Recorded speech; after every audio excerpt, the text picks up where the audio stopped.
Hey Renzi, I hope I'm saying your name right. But my goodness, this was probably one of the better assignments we have gotten out of this. It was fantastic. Your love for Matilda truly shines through in this reflection. But also what I really appreciated was your discussion post and how you kind of like looked at that as how you and Matilda kind of have similar paths. I mean, maybe because you moved a lot, you focused on to sports and she focused on to reading, but I love the connection there. And that was just pretty fantastic. And so I see that you're in track right now. So congratulations for making it onto the collegiate level. So that's pretty exciting. And I see here you're also going to Spearfish, I believe, this weekend. So good luck to you. Hope it all goes well.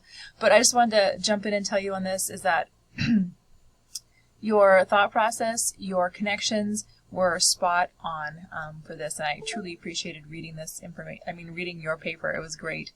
I do want to show you, have you seen this website? Roald Dahl has a website, and he has one specifically for Matilda.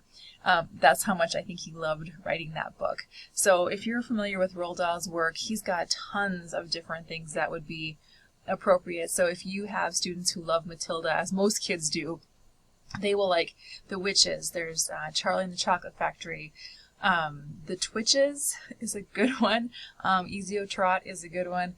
And so you can just kind of learn what you like as a person. Then, the more you read things you like, the more your children and your students will kind of feed off of that.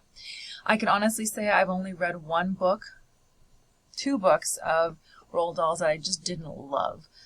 James and the Giant Peach was one of them that I just did not care for. I loved the first half of that book, but as soon as he got into the Peach with those characters, it just felt like something was off. The second one is the sequel to Charlie and the Chocolate Factory. It's Charlie and the Glass Elevator. That wasn't my thing either, but might be yours. You never know. But excellent choice of books, excellent choice of author, and well written. Appreciate that. All right, thanks.